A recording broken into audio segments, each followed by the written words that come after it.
be able to see them. Why? Because these bans essentially cover the transmission and distribution of all means. We're talking about cable, satellite, the internet, so any social media platforms, apps, so you will not be able to find it there.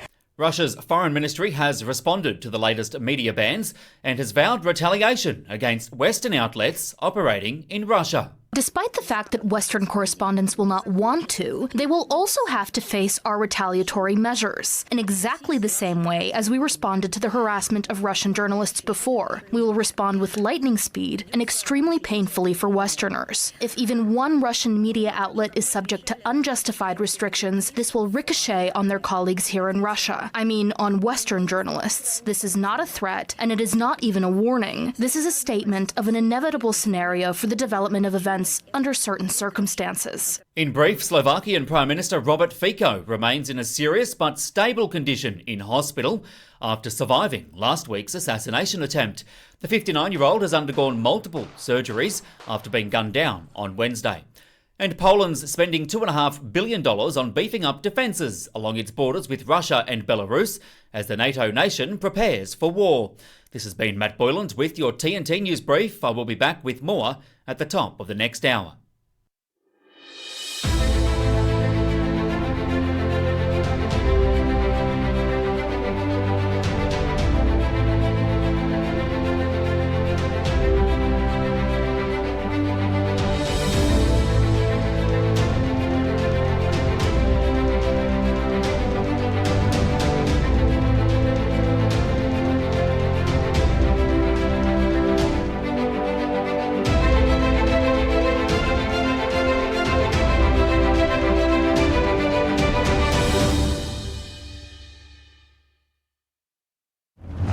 This is the Muckrakers on today's News Talk, TNT. Well, hello and a very warm welcome. It's just past noon here in London, just 7 o'clock in New York, but all around the world, it's time for Muckrakers, a brand new show here on TNT. And I have to say that the hamster wheels have been working overtime behind the scenes. The best production team in broadcast. Thank you so much for joining us. What's going to happen? We've got lots of people who are going to be joining the debate, but I want the topics that matter to you, whether you're listening here or watching anywhere around the world. Today, we're going to be discussing the ongoing conflict in Ukraine and the West's response, the level of support for a ceasefire in Gaza, and just how safe is it to be a politician these days in 2024. And you can call us. I want to hear from you, as many different voices as possible. This is how you can get in touch. This is how we get the numbers. This is how you get in touch. I love it. We've got a normal sting here as well. So this is the great thing, because this is the inaugural show. Let me give you the numbers. If you're phoning from the UK, it's 0330 024 1026. If you're phoning from Canada or the USA, it's 1-888-201-6425. And Australia and New Zealand, we'd love to hear from you as well. It's 1-800-67-310. And I know they've been working hard throughout the night to pull that little sting together, so you never know, before the end of the show, we might even have it. If you do have any thoughts on the topics we're going to be discussing today, or you want to raise something completely different, do get in touch. Well, it's not just me, Andrew Eborn, all on the Todd today. We were going to have the wonderful Che Bose, as you probably saw that advertised, but he's out in St. Petersburg, and we're going to be getting his take on world events later on this week. The hamster wheels were not quite working well today, so instead we have a wonderful replacement, one of our very own here at TNT, whose name they've almost got so many variations of it, but it's Pella, isn't it? Correct, yes. Wonderful. And Pera Noreth Taylor, is that right? Nerov Taylor, yeah, that's right. Nerov Taylor, amazing. Yeah. And well, thank you for joining us. Whereabouts are you? Well, I'm in Sweden at the moment. Mycket bra, varsågod. Tack så mycket. That's great, thanks. Whereabouts in Sweden are you? Well, in the middle of Sweden, it's a place called Skara. It's a small town outside Gothenburg. And from there, I survey the world and its evils. Oh, I love it. Well done. I used to go to Uppsala quite often, just outside of Stockholm. And obviously last weekend, the whole world was focusing, or weekend before, on Malmo. Did you pop down? Yeah, I did actually. I covered the Eurovision Song Contest sort of from my intellectual perch and tried to find the cultural significance of it because it's a town where I spent part of my childhood, although I spent the rest of my most of my time in London. So I'm half British, half Swedish, and Fantastic. it's a nice place. Yeah, we could talk about it Well, if you want, oh no, but no, maybe more we'll seriously. definitely come back to it. What I love about it, ABBA's 50th year, and Hmm. just a revenge, if you like, for the UK. Do you remember how many points we gave to I think they ABBA got from the 0 points UK? from the UK, didn't We they? got no point, no point. Yeah. Well, little did we know. Well, today I'm delighted we're going to give you 12 points, 12 points for joining us at such short notice. And a very good friend who I've joined on more platforms than Paddington, the wonderful broadcaster, Claire Muldoon. Are you there, Claire? Well, maybe I can't hear Claire. Is she there? I guess not. We're not connecting at all with Claire. Never mind. Let's have a look. We'll carry on if we can collect Claire a little bit later. Hang on. Have you popped up? Just connecting to audio. There we go. We love it. The little hamster wheels are working. Can you hear me, Claire? Hi, Andrew. Good afternoon. How are you? I am amazing. It's lovely to see you. I say we were going to have somebody from St. Petersburg, but we've got good old Pella, who's all the way in Sweden. And whereabouts are you, Claire? London. Ah, there you go. We've travelled. You've got to pop round. I'm only round the corner. It's got to be good. I was just saying how glorious. We've shared more platforms than Paddington. So it's thank you so much for coming on to Muckrakers. A lot to discuss. Julian Assange is back in court this morning, and it's a crucial court hearing in London, which could mark a pivotal moment in his years-long legal battle to avoid extradition to the US. London's High Court is expected to rule on whether they accept US's assurances that Assange will be given a fair trial and will not face the death penalty and therefore can safely extradite him to the US. Well, what does this say about freedom of speech? Julian Assange, let's start with you, Pella. Well, I mean, I think that it's obviously. I was just reading up on the. I'm a sort of habitué or fascinated by American 1970s politics, and I was just reading up and writing a little bit about the Ellsberg case in 1971, 72, and that was the guy who exposed the Pentagon Papers. And the journalist, he leaked his stuff to. Well, there's no question of putting him in jail. But Ellsberg, who was sort of like, oh, what was that? The person who Chelsea Manning. Ellsberg was the sort of Chelsea Manning of his time, although kind of more distinguished. He was a Pentagon analyst.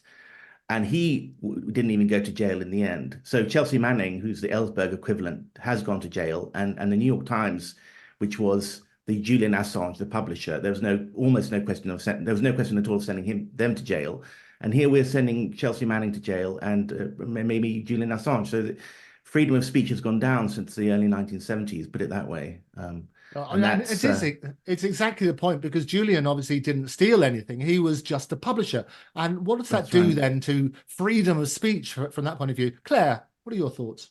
Well, it's really interesting. The Julian Assange case, for me, is on many levels. One, his extradition possibly to the States, on the fact that he will not face a death penalty. I think that's one of the conditions of his defence. The other is the fact that Obama, of course, pardoned Chelsea Manning for all intents and purposes, and they were released from prison. And they're now doing quite a lot of talks on the circuit about security and what happened.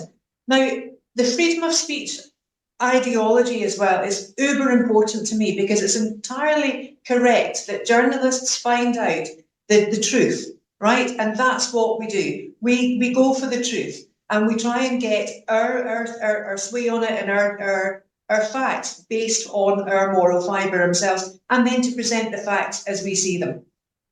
Now, the other interesting effect here is, of course, the Ecuadorian embassy and their relationship not only with us here in Britain, but also with the United States. And don't forget, is Assange not up possibly for a misconduct of sexual conduct in Sweden?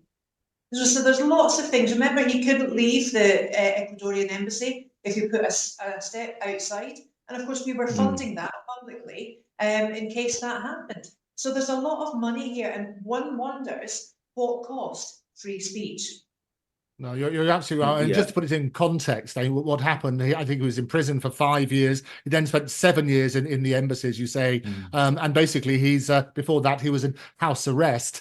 So the trauma for him must be absolutely horrendous. The legal case is this, is they're trying to work out the reassurances, firstly, about he will basically get that First Amendment right. And there's a bit of woolly language about there. They say that the question was, can he rely on the First Amendment? And the answer so far that we've heard is that he might be able to seek to rely. Now, the woolly language there, obviously the important word is seek. And as a lawyer, of course, anybody can seek, but will he be granted it? So we need to look at that. And the other thing is obviously about the death penalty itself. Well, exactly. But from your perspective, Andrew, do you think they can tease that out? Do you think they can actually seek that element of it? And Well, I think one of two things is going to happen, Claire. I think the reality is this. I think the court, with persuasive lawyers, and there's some great people in court, probably as we speak, we may even find out before the end of the show, they will say that using the words seek to rely on the First Amendment isn't good enough. So he'll be given leave to appeal. What I really hope will happen, however, is that the US sort of turn around and say, we're going to drop it. Because he's a publisher. It's very different, as you both pointed out beforehand, to somebody who actually stole the information in the first place. And the difficulty that we got is obviously we're talking about soldiers' lives and so on and so forth, and people get very emotive about it until you look at the wider picture on freedom of speech. It's almost as if that Assange has become the story now, more than what Chelsea Manning was perceived to have given him the information of. We've kind of gone beyond that now. And it's Assange being under house arrest, as you said, taken in politically by the Ecuadorian embassy, and his story. He's only 52 now, for heaven's sake. I mean, I think he definitely is the story, more so than what happened. Yeah. So Well, I mean, Pella, do you think he's been made an example of, Pella? Do you think that's what's probably happening? Well, I think there's a personal grudge thing involved. But I mean, with Hillary and it's obviously they're stuck in this narrative of the Russians used WikiLeaks to steal the election on behalf of Trump in 2016. And, Hillary buries a grudge very reluctantly. And I think I think so. Because I can't understand what were the secrets that Julian Assange, I mean, it was a cavalcade that we were all part of and hugely enjoyed it in a sort of icky kind of way, even the sexual. I remember reading hundreds of comments on the Swedish websites who'd read leaked stuff from the Swedish police about whether there was truly rape or not. It was like a tabloid story almost, and it cemented Sweden's NATO affiliation for sure, because British intelligence were all over that. But I don't know. I just kind of find myself wondering, because Julian Assange didn't leak any top secret classified secrets. I think they were excluded. So what was the really devastatingly important stuff that he actually leaked that made such a difference to our understanding of the world? As I understand it, there was so much information released which did endanger the lives of a number of soldiers, British and also US. And that's the thing. It was an absolute dump of all the information that nobody filtered it beforehand. And there's zillions and zillions of pages of this sort of information. And that was part of the problem. And that's why they're saying it's so important. So the question, I think, is absolutely that, is that, do you think there's concern regarding our freedom of speech? Because it's a step much further than saying we punish those who steal the information. We're now punishing the publishers as well. Yeah, I think so. Yeah. Sorry, Paul, you go first. No, not really. Aren't more secrets being published every day on X? I mean, than what ever. I'm being a sort of contrarian a little bit, than Julian Assange ever published. So he was held up as a martyr, and I think everyone is locked into their positions, and he's become a symbol of something, and somehow.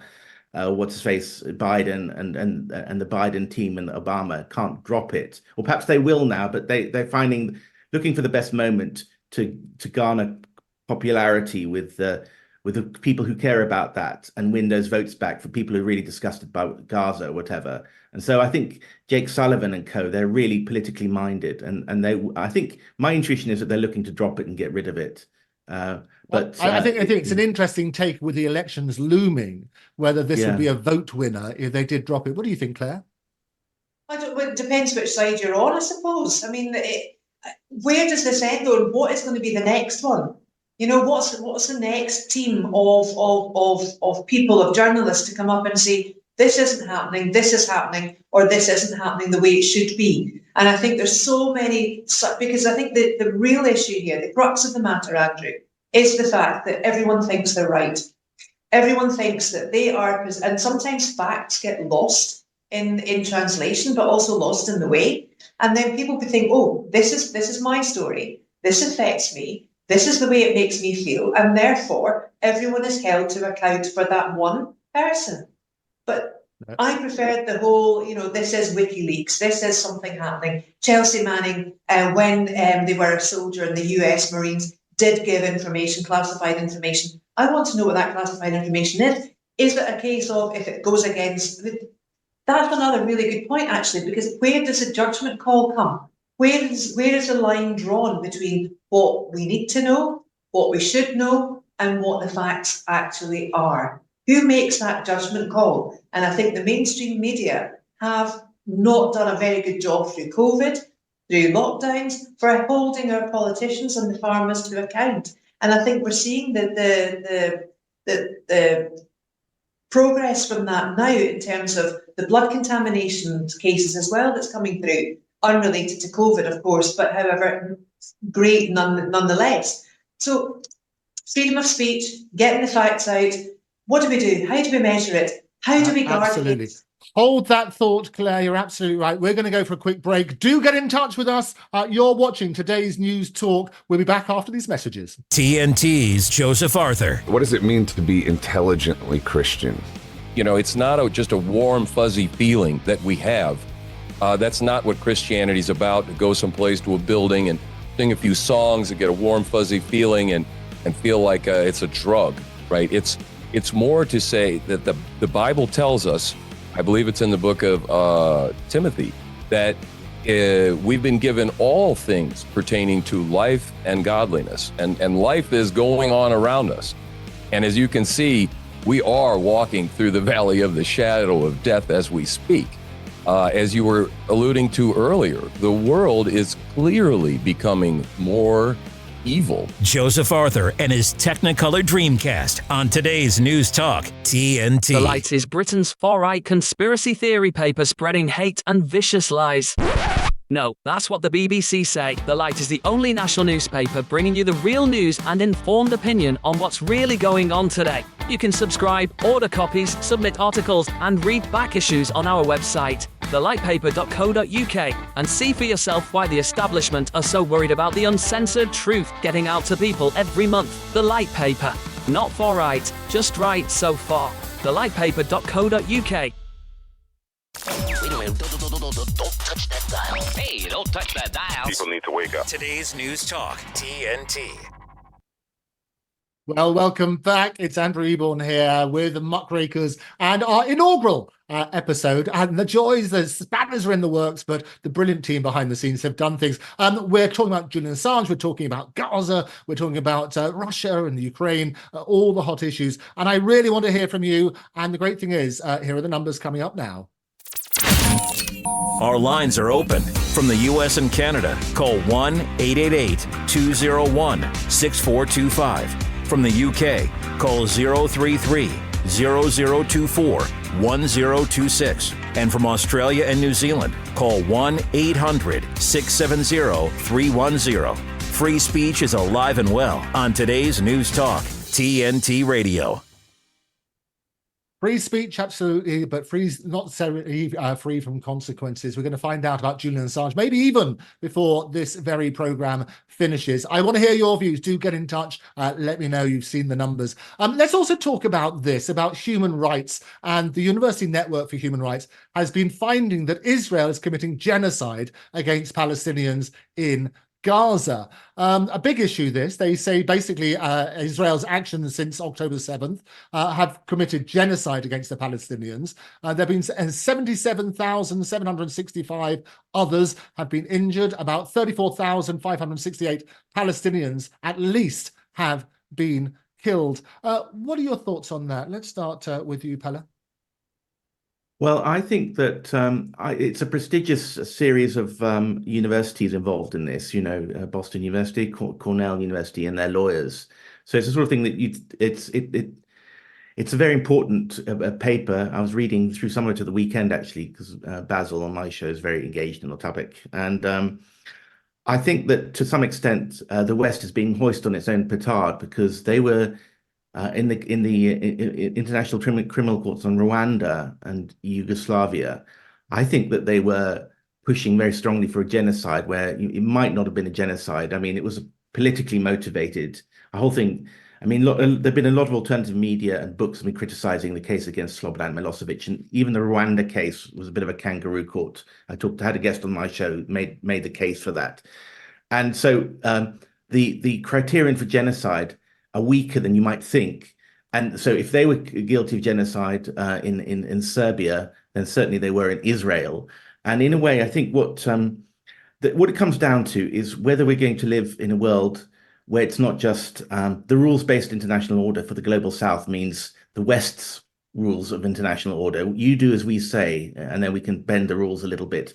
And either we're going to have a nuclear war in this multipolar world, we're going to have some kind of balance of terror, or mutually isolated communities like the heartland powers, India, China, and Russia, maybe in the Middle East, and the Atlantic powers on the other side, barely communicating. Or we have to have some rules-based international order where the UN, and I know a lot of people hate the UN, they think it's a totalitarian organization that's trying to control us through COVID mandates. But the original concept of the UN was to negotiate so they would all live together on the same planet, even if you didn't share the same values. And that includes making a system, an international court of justice that is fit for everyone, and so that even the powerful countries can be persecuted for it. And I think that so certainly what they're doing is, from what I could judge from that report, is they're digging out the old cases that were used in the ICTY and kind of using it against Israel. And it's a very powerful document, and of course what it's going to do is going to, if the West doesn't go along with it, it's going to expose the West's double standards during its period of hegemony, 30 years when they were running the world according to their rules. So I hope that, frankly, I hope that Israel gets taken to the International Court, because it does seem to fulfill the requirements of genocide. But of course, the Israelis are saying privately to the Americans, well, you bombed Dresden for the greater good, or the Brits did that, or you firebombed Tokyo for the greater good. You bombed Nagasaki for the greater good against an evil, tyrannical Japanese regime and to create peace. Well, we have to do the same. But of course, that was 80 years ago. We've had 80 years of peace and slightly different standards. So the Israelis are like, they're living in a different era, an era which is still informed by, 1945. They're always talking about Munich 1938. They're still obsessed with that, what's his name? Netanyahu was born in 1948 or whatever, and they're stuck on that story. And it doesn't go down well with young Americans, Jewish and non-Jewish, who've been raised on this kind of kumbaya world of justice and rights for minorities and for the non-white community. And that's why they're really shocked at this kind of bloody mentality of the Israelis, that they're allowed to kill people just as a kind of justified revenge, in the same way that the West did to innocent Germans in Dresden and Hamburg. But I think we're moving into a different period, and it's not acceptable to young Americans what's going on. So, and I think that document reflects that. And it's interesting, just to put it into context. I mean, this is the whole reason about the Genocide Act in the first place. It came as a result of the atrocities with the Nazis and looking at that sort of side. It's an incredibly emotive subject, very polarizing. What are your views, Claire? Well, indeed it is. And at the very beginning, in October the 7th, if anyone dared call for a ceasefire, then they were branded an anti-Semite. I think a very, very important agent actor in all of this will be South Africa, because of course they're taking the state of Israel to court over this, because they are saying that the Israelis are committing genocide. Now, whether you think that, not you per se, but one in general, thinks that it's retaliation for the atrocity of Hamas on the 7th of October, and that is their starting point from their reservation from the fact that they can then bomb and kill the Palestinians in retaliation for what happened, or, as closer to home here in London, some of our top universities, both Russell Group and Oxbridge students are coming out, and I think 80% of them are actually in more aligned to having a ceasefire and more aligned to the pro-Palestinian cause. It's an incredibly difficult, a very, very tense subject to even have a conversation about, but that's indeed what we have to have. And we have to be open and honest about it. And the definition of genocide is clearly to wipe out a group of people through ethnicity, through race, through creed, through colour, whatever, to try and get rid of them. So the question is that what Israel are doing in defence of Israel? Or are they trying to wipe out the Palestinians?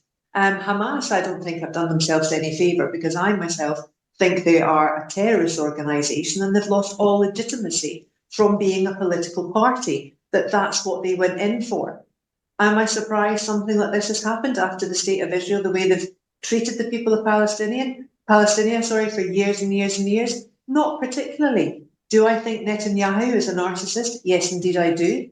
Do I think he actually cares about Israelis? I don't. And he certainly doesn't care about the Palestinians. The innocents, it all comes down to the innocents. The women and children who are killed. I'm not interested in the Hamas terrorists. They can, Israel can do what they want with them.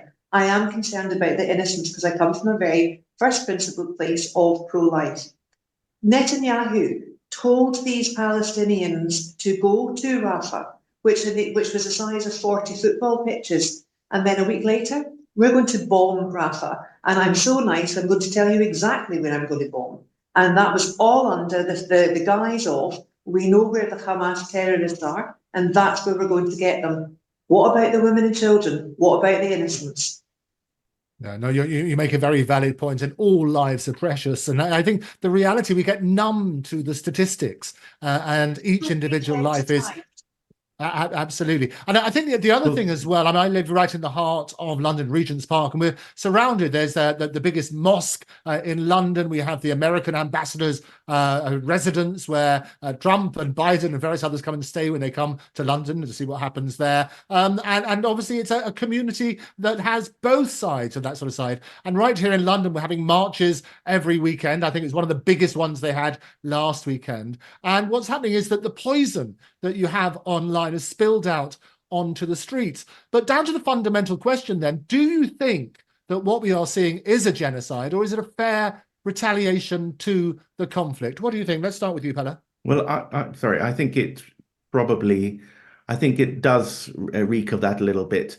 But I have to say, I wish that the executive, I'm not trying to avoid the question at all, but that paper was very long. It's like 120 pages or something. And he's got time to read that. I mean, even I'm an interested journalist. I didn't have time, literally, because I had a lot else to do, the weekend organization and so on. So I read, 30 pages.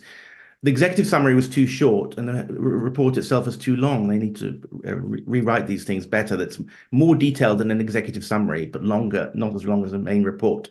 But just what I read so far, in the way one does, and they were citing footnotes to previous judgments, it does seem to fit previous inquiries by the International Court's definition of genocide. You can make a good case for that, I think. And I think, if it's a response to the Hamas attacks, it's got to be proportionate. But what was it, 1,000 dead compared to 30,000 dead? that's kind of feels like too much somehow. And I think that of course the Palestinians are milking it in a way. Maybe Hamas did use people as human shields. But the interesting thing is, I was down in South Africa recently, and I got in touch with a lot of the old apartheid securocrats, people who were managing. And again, it's like the intelligence officials are sometimes more progressive than the political leaders. I think the KGB were pushing for reforms in the Soviet Union back in the 80s. But the securocrats are saying, well, and I talked to one of the most senior ones just on my show, said, well, this was a propaganda of the deed. That's what the Hamas did. And Israel sort of fell into that trap. And they are losing support of the entire global south. And of course, the Russians and Chinese are pointing out that the double standards that the Europe has, supporting Israel, allowing them into Eurovision, when the Russians have taken great care to avoid civilian casualties. And there was a huge fuss when they bombed Mariupol theater and 60 people died. Well, that's in 5 minutes work for the Israelis. So I think it's worse than a crime. It's a mistake, as some French general said, in the sense that the West is being dragged down in global public opinion. it's only like the East Europeans who really support the West at the moment. But in China, Turkey, Brazil, Africa, the West is really being dragged down by Israel. And on the Ukraine issue, I mean, we're really rapidly losing support. And whether that's fair or not, that's a fact that we've got to deal with, because people's opinions are like facts, in diplomacy. We can't take on the whole world. We can't take on Africa, can't take on China, India, Turkey, Indonesia, South America. So I think we've got to do something, be more proactive vis-a-vis Israel somehow, because it's disastrous, this conflict. It is certainly disastrous. And as you say, it's a massive report. But let me push you on this then. So is it genocide or a fair resolution to the conflict, fair retaliation? What is it? I say not fair retaliation and maybe genocide. I'd have to read it and think about it for a week before I came back to you. But Claire, I put Claire on the spot. Same thing. Genocide or a fair retaliation? Genocide. Okay, thank you very much indeed. Let's have a look. I do want to hear your opinions as well. Here are those numbers. Our lines are open. From the U.S. and Canada, call 1-888-201-6425. From the U.K., call 033-0024-1026. And from Australia and New Zealand, call 1-800-670-310. Free speech is alive and well on today's News Talk, TNT Radio. Free speech is indeed alive and well right here, and you always have the right to state your opinion. It's a very emotive subject, and we do want to hear from you.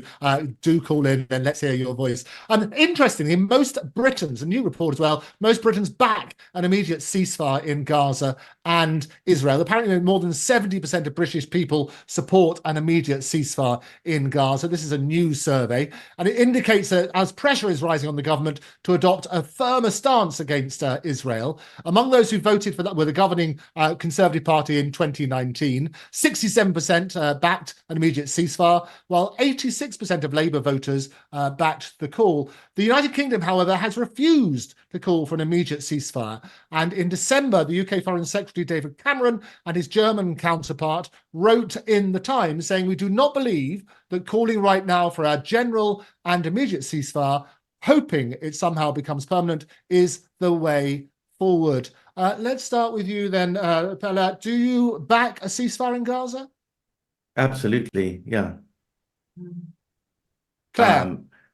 I have from day one. I really have from day one. I think it's just an absolute waste of life and a waste of energy. And Israel has been America's buffer against Russia for so long that, we really need to contain everything and urge everything for a ceasefire. Definitely have to. Why do you think then the government is so reluctant just to come out and say stop? Because of the stance of Israel being pro-Israel. Israel is the buffer, the West buffer to Russia. I mean, there was talk even at the time of the Ukraine war, at the start of that Russia had turned the taps off and of the gas and oil, etc. They want to blame instead of realising what they've actually got on their doorstep. And I don't think Macron has been a useful agent in this at all. He's just walked away, washed his hands. We haven't heard of anything about it from him. And yet we look to South Africa that are taking Israel to court. They're making the stance, because they've been through apartheid. We need to really take control of this if we want things to move forward in a really concise way, in a peaceful way. I think you're absolutely. Just go for it, Pella. The Israeli. I mean, I don't know, but I talked to a guy who's really followed the Epstein case for 20 years, Ghislaine Maxwell and Epstein, and whether he was a Mossad agent, and whether Maxwell Senior was a Mossad agent. Incidentally, I used to work for the European newspaper, which was Maxwell's paper, in which Ghislaine was a Paris correspondent. Yes. Were you part of that? Maybe I could have been. Not to my knowledge. I never say never. It might have happened one Thursday, yeah, no. but certainly remember he it. died. But he was allegedly killed by Mossad. Maybe, I don't know. But Mossad are the assassination machines of international politics. And even Ronan Bergman wrote a book. I suggest you Google it. He talked to a lot of people on the record, and he's a security correspondent for Israel's largest paper. Israelis killed assassinated thousands of people, including very senior people.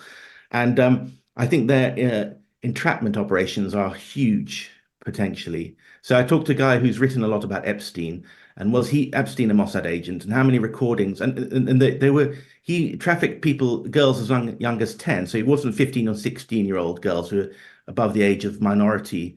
And it was just embarrassing when Prince Andrew was consorting with a 16-year-old girl. I mean, these were kids of 9 or 10. That's his words. And he's so are there banks of videos and audio recordings that sitting somewhere in Tel Aviv, of Western politicians doing bad things? And is that why Israeli has this huge sway over what people It's are an interesting doing? one. Just to be clear, when I say were you involved, I thought you were talking about the European newspaper, not about all the other stuff and stuff like Oh, that. no, I But was about to. I I was was, yeah, going to right. say, I certainly was involved in any of the other bits and pieces. So let's make that abundantly clear. I always say, if you want to draw a crowd, start a fight. It's an interesting one on that. Let me make it slightly wider then. Do you think we have business being involved in the Israel-Hamas war? What do you think, Claire? Oh, that's a really tough one because I think Britain pokes their nose into lots of things they really ought not to. But there's the arms dealing aspect here as well. There's money. There's look where Palestine and Israel the Gaza Strip borders. Egypt and the rest of the UAE aren't holding their hands up saying, Palestinians, come with us, come live with us. What on earth is going on? And Britain just wants to be this huge big player that they're really not. I mean, we talk about China, we talk about the trade there with China, and we'll stop this and we'll.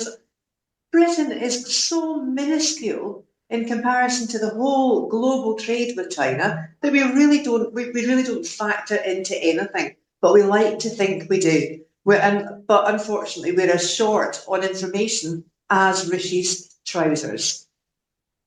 Yeah, yes, Rishi Strauss. I thought they'd come up at some stage. I know you're a big fan of those, so it's always a joy. Interestingly, though, I mean, it's as you say, it's an incredibly divisive topic. Is there a right and wrong in this? I don't know because it's so polarized, Andrew. Because people are either pro-Palestine or pro-Israel. There's really not much in between. So hopefully, by having discussions like this, people can then actually see, well, there is that point, there's that point, and let's make up our mind. And that's what we're here to do. We're here to point out and lay out the facts.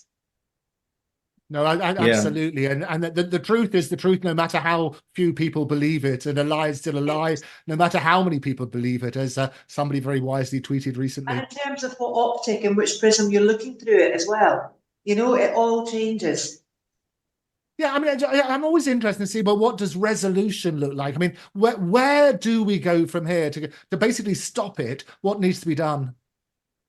Well, I think Israel's probably too big. I mean, I think a lot of the tensions came after Israel grew very fast population-wise, after they let in a lot of Jews from the Middle East who are now part of that right-wing coalition, and they're more sort of aggressive, I guess, towards the Palestinians and the Ashkenazi Jews who formed the original Israel. Then they got a lot of Russian Jews coming in, which America pushed very much. So the population is now, 8 million now? Plus, the Palestinian growth rate, natality rate is quite high. There was quite a lot of, it was like a caste system though with the Ashkenazi Jews because they weren't actually recognised in parts of Israel as being Jewish. So there was a caste system there as well. So we have to look at the whole aspect of it. It's not something like a faith like Catholicism where there's one head, which is the Pope, and every single mass over every single country you're ever in will be exactly the same mass. It's almost as if it's like Islam as a religion with different parts of it coming off and going in. So I think going back to identity politics is something that's going to be crucial in trying to find a solution. And I don't know if you're absolutely right. Well, it is crucial. We do need that solution. We're going to take a quick break. We're going to be straight back after these messages. You're watching today's news.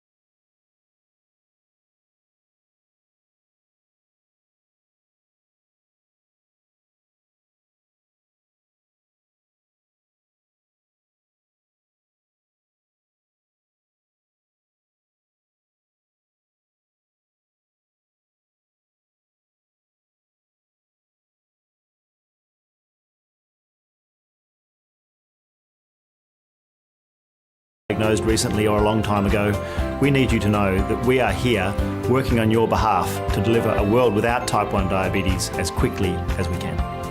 Thank you to everybody who's supported JDRF in so many ways. You are making our vision of a world without type 1 diabetes possible. Prescription drug pricing points to corporate Freedom of the press is about your right to know. and Clark sheer athleticism. It's about your right to be informed. Today, there are real threats to press freedom Reaching residential areas. and your right to know about the world around us. We must protect our right to know, no matter what kind of news is important to you. Before it's too late, understand the threats. ProtectPressFreedom.org. Critically analyzing global affairs. The Muckrakers on today's News Talk, TNT. Well, welcome back. This is Andrew Eborn for Muckrakers all around the world, and it's great to see so many comments. Now, I've got some breaking news. I did predict earlier that we could well hear the result in the Julian Assange case. Well, as predicted, he's won his bid in the High Court to bring an appeal against the extradition to the United States. So he has won, I suspect, for the reasons that we mentioned. Let me get a quick reaction. Pella, tell us what you think. Well, I mean, won what? Sorry. I mean... Oh, sorry. He's won his bid in the High Court. So the bid is that he will now basically be able to appeal. He's got leave to appeal the extradition. So he basically has that particular side. If you remember what I was saying earlier on, is that the question is they had to prove that there were sufficient safeguards before he would be extradited. And the question, the response was, well, okay, he'll have leave to seek to rely on the First Amendment. I was saying that the word seek to rely on are weasel words and shouldn't be allowed. And those would be the grounds for winning an appeal. So basically he can go ahead and with that appeal to prevent the extradition. I haven't seen the judgment. We've just heard the headlines to that, but that will come out. So what do you think of that? Well, I'm always reading it in terms of the politics rather than the detail of the judgment and the intentions. And the intentions, obviously, is that I think that all these things are concealed through the sort of patina of legalism. But it seems to me that there's almost like an agreement between the British and the Americans that the Assange case are going to be allowed to slowly die and he will be set free. And I think it's significant that the Australians voted for it 2 months ago. And of course, they're very much part of the AUKUS coalition. So I think I wouldn't be surprised that if in 6 months, Assange is back and safe and living in Australia. That's my prediction. Well, we can hope. Claire, what are your views?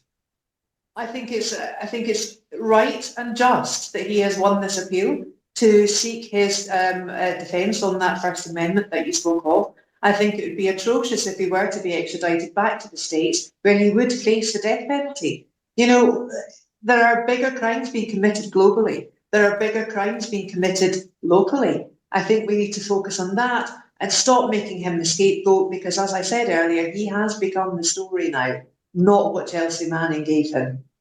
Yeah, no, absolutely. Well, thank you very much for those. I also would love to hear your views at home. I know it's going wild on Twitter and direct messages. Give a call. We'll get you on the show and make sure your voice is heard. And just in case you need it, here are those numbers.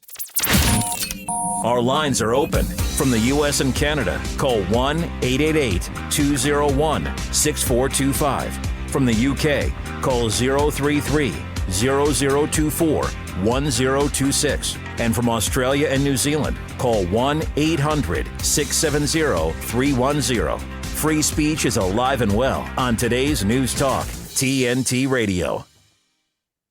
This is Andrew Eborn for the first ever Muckrakers, and it's delighted to have you with us. Now, British Prime Minister Rishi Sunak has warned that if Russia succeeds in Ukraine, the UK might be next. He added that Moscow's readiness and recklessness has been taken up much closer to a dangerous nuclear escalation than at any point since the Cuban Missile Crisis. But this accusation has now faced a lot of criticism from people who believe that Western puppets are following orders to blame so-called globalistic invented enemies such as Russia, China and Iran for their own failings. Interesting article. Go and have a look at that. We'll put the link to various that sort of stuff. So do you think the West is reporting of the Ukraine? Do you think it has been fair so far, Claire? What do you reckon? My view is the Ukraine war is a bit of a sham, to be honest with you, Andrew. I think Zelensky is, I don't think I'm not his biggest fan, put it like that. I think there's a lot of criminal activity going on in the Ukraine. As a mother, I don't understand why the children that have came to the UK at least, and Ireland, better parts of Ireland, go home for summer holidays. Why would you take a child back to a war-torn country? What on earth is happening there? I'm just over it. I've not sent a penny of my money over to the Ukrainian cause because I don't think it's a legitimate war. I don't think that, I think there's too many actors there. I wouldn't say it's a red flag as such, but, you know, Putin's just looking on and laughing. But again, there's loss of life, and that's something to me that's an absolute criminal activity. But there's more to it than that, I think, and I just can't put my finger on it. Yeah, Pella, what do you think? I think there's nonsense what Sunak said. I mean, why Russia's the world's largest country is 2.5 times the size of Canada. Why would you want to seize Estonia or the rest of Europe? I mean, the background of the war is that the eastern part was Russian speaking. When Russia left its empire in 1991, there were a lot of minorities, Russian minorities all over the place. Russia's more or less left them alone. There's been no revanchism, nothing on Estonia where there's a large Russian population. But they made these Minsk Accords, which would have allowed the eastern part to stay in Ukraine if they provided guarantees in terms of language and other rights, much like, I don't know, the Quebec has certain French-speaking rights. And I think the whole backstory of the war was never accurately reported in the UK press. The British are the most hawkish and aggressive and one-sided on this war. The British media are terrible. American media are sobering up. So you can read the Wall Street Journal and the Washington Post and even the New York Times for actually better coverage. But it does need to be cherry-picked a little bit. But the Americans are much more sober on Ukraine. I don't think this was an American project so much. I think that Zelensky was a British asset. And he's protected by SAS bodyguards, you know, protecting, but also being monitored by. And I think that the whole Ukraine project, in which they have collaborated with Poland, the Baltic states, and sadly Sweden, is a post-Brexit British imperial project in a way. And they knew that they would satisfy their masters in Washington if they stitched up and neutralized Russia and prevented it from and extending Western hegemony for another 20 or 30 years by having access to Russian resources, which are huge, you know, I mean, and controlling them and managing them better than the Russians, the somewhat inefficient Russians have been doing. So I think you've got to look at that larger project. Sorry? Claire, yes, Claire. Start playing with Georgia then and touting Georgia and wanting Georgia a la Crimea, a la land grab. Exactly. Well, no, what the Americans are doing is that it's a Maidan 2.0 in Georgia, you know, these color revolutions, which they've been doing in all former Soviet republics for decades, you know. It's according to Gene Sharp, who's a sort of a peace campaigner. He wrote his book and then he was co-opted by the CIA. And basically, you don't sort of march into a TV studio with a mustachioed officer at the helm. You have cool-looking students with Nike and Adidas kit, and then chanting slogans about democracy and speaking suspiciously fluent English, you know. And if you read the Norwegian press, for instance, there's a training school for young activists where they learn how to sit cross-legged and say exactly the right thing and hold the right. There's Otpor, that symbol was first used in Serbia in 2000, and it's migrated, is used in Ukraine, and then so it's the modern coups, if you like. And it's not that the Georgians are pro Kremlin, even in the Western and British media are saying that. It's because they want to end up as the next battleground between Russia and the West. And the West, for its part, wants to open up a new front, a new political front. And of course, the Russians have got this transport corridor going through Azerbaijan and Iran to connect India with Russia. And it was just opened up a few days ago. And if you have Georgia, which is right next to Azerbaijan, it's all about these transport corridors and oil corridors. It's like we're living on a gigantic chessboard and everybody's moving their pieces. I'm not saying the Russians are innocent, but everybody's doing it. And the Brits and the Americans are doing Georgia. And so the so-called Kremlin pro-government, they just want peace. They realize they have a huge neighbor in Russia. They want to join NATO. They want to join the EU, but they don't want to do it in such a way that they're weaponized by the West to confront Russia. That's simple. They don't want to be destroyed. And I think you can't blame them for it. And this color revolution stuff is unconscionable. I think leave them alone. It's going back to what we were saying beforehand. I mean, what does resolution look like? I mean, in this situation, what do you think, Claire? It's very difficult to say because I mean, I was quite, I'm quite shocked actually to hear about the activist camps in Norway. I just wondered if Greta Thunberg is the president of it.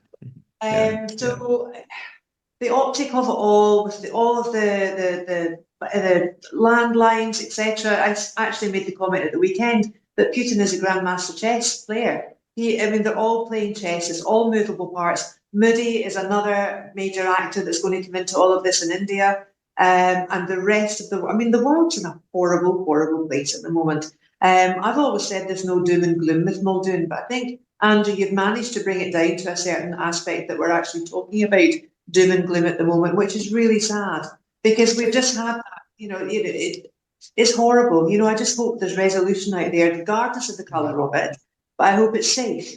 No, you're absolutely right. And you and we love to provide light and shade as appropriate. We're living in very dark days at the moment, not least a very diseased information age. And so what do you think, to what extent is our perception of the conflicts dictated by mainstream media? Well, I think it's wholly dictated, regardless of the paper that you actually read, because kids under the age of 18 now get their news from TikTok. Okay, that's just the way it is. They don't sit down and read a newspaper. People now most people don't even sit down and read newspapers now. It's all online. It's very instant. It's very 24 hours a day, every hour, every second, every minute of every day. So what you'll find is people are polarised and they'll get their news sources from either the BBC, Al Jazeera, TNT, wherever, and they will then either slag it off or they'll accept it. And it's really difficult to try and put that through to people, put the facts through. When my kids were growing up, I always said to them, you need to read a complete panacea of papers from the FT to the Red Tops, and you need to form your opinion. But unfortunately, people don't do that now. It's on their phone. You're absolutely right.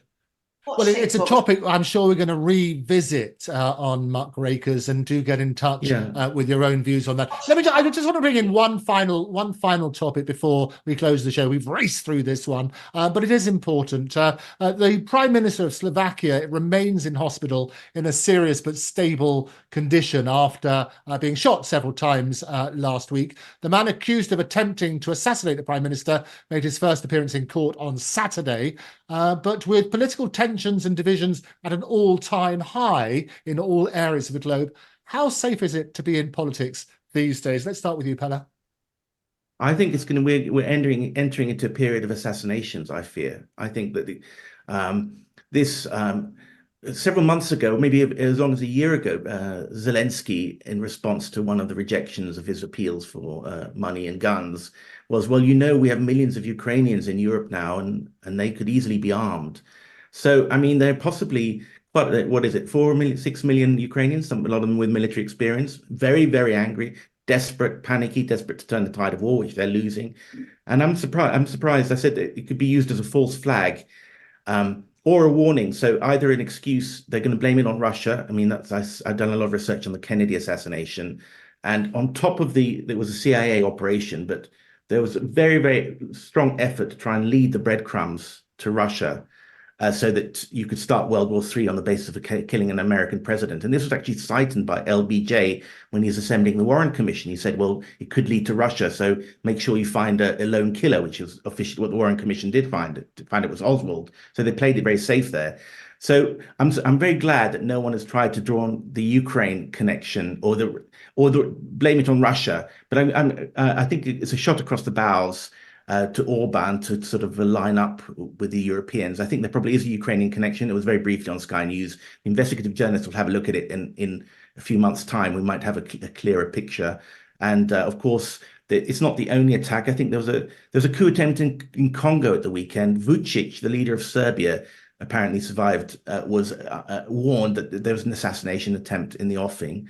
So I think there could be a lot more of those things coming up. And we've also had because it the Ukrainians here. are desperate and they're losing. Sorry. No, absolutely. We've also had it here in the UK. I mean, we've had David Amos and Joe Cox and the terrible murders of those politicians that have. Some people have sort of come on and say they can't stand it anymore. The risks and threats to their family, they're not going to do it. A quick word from you, Claire, because we're almost at the end. This is really sad, isn't it? It's a sad indictment because I've always pressed for people to go into politics. I'm fed up of those that go to Oxford and study PPE and are then air-launched into a constituency, a safe constituency, for two of the major players, Conservative or Labour in the UK. I would far rather they were homegrown, but I'm afraid to say it that the knife crime, especially in London, the crime all over the UK, the aspect of drugs and the illegal firearms and crossbows now, we're just not safe. I mean, that's the bottom line. And if you take up any reign of public duty, I think you really should take an undertaking to protect yourself as best you can. But the reality is the MPs are having their consultations in local public parks, libraries, buildings, and it's not safe for them. What do? I don't have the answer, Andrew, but I would far rather we lived in a much nicer environment and propelled people and positive people to become great members of Parliament. Because I think if we've got great people manufacturing things, helping us, then I think we're all going to be in a better life. Okay, no, well, thank you very much indeed. And what we want is some positive votes. And apathy has been the biggest winner, hasn't it, in the elections recently? 32% in some places. You're not even voting positively. It's flown by, the first edition of Muckrakers. Pella, thank you so much for stepping in. Claire, you've been brilliant as always. I hope to see you all very soon. Do get in touch. It's a joy to do this. I will be back with you tomorrow at 12 o'clock here on TNT. This is your voice that matters. This has been Muckrakers. I've been Andrew Eborn. Be safe, stay part of the conversation, and don't forget, follow us on all the usual platforms, more platforms than Paddington. I'll see you tomorrow. It's time now for the news. This is Talk Today, today's News Talk, TNT. You've been watching Muckrakers. I'll see you tomorrow at 12 o'clock.